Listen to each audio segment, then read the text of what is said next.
আসসালামু আলাইকুম ওয়া রাহমাতুল্লাহি ওয়া বারাকাতুহু। আমি নিচু একজন প্রবাসী, আর আমার জীবনটা হচ্ছে যে ফাও। যদি আমি সৌদি আরবে না এসে যদি অন্য কোথাও কোনো একটা দেশে যদি থাকতাম, তাহলে আজকে আমি মেলা ভালো থাকতাম। তো কখনোই বাবার ভাই মানে চাচাদের কাছে কখনোই আসবেন না, আর চাচারা কখনোই আপনার আপন না। কখনো কখনো সময়তে নিজের বাবাও সন্তানের আপন হইতে পারে না। বাবা তো বাবাই, আর প্রতিটা বাবা বা বাবা মার প্রতি সম্মান, তারা যতদিন জীবিত থাকবে তাদেরকে সেবা যত্ন করতে হবে, এটাই হচ্ছে বাস্তবতা।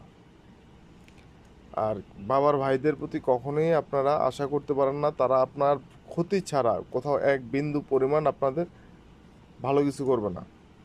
মনে রাখবেন, তারা মৃত্যুর আগ পর্যন্ত আপনার ক্ষতি করবেই। এটা হচ্ছে যে বাবার ভাই। যদি আপনি মামুদের দিকে তাকান, আপনার মামারা আছে বা আপনার খালারা আছে, নিঃস্বার্থ আপনাকে তারা ভালোবাসবে। আর বাবার ভাই, বাবার বোন, এগুলো এক একটা মনে করেন যে কালপিট। তারা তাদের স্বার্থের জন্য আপনাকে তারা এমন হতে পারে যে চিরস্থায়ী মনে করেন যে মারিয়াও দিতে পারে।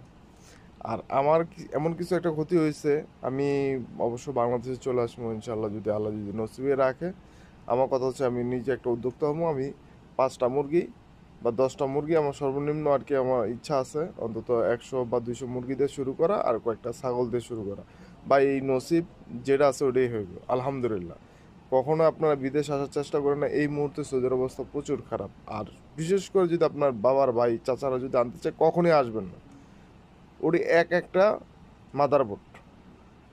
আপনার বাবার ভাই আপনার বাবাকেই দেখতে পারে না, আর আপনারা তারা কিভাবে দেখবে? আপনাকে তারা সাহায্য সহযোগিতা করবে? ওরা ওদের স্বার্থের কারণে আপনার ব্যবহার করবে।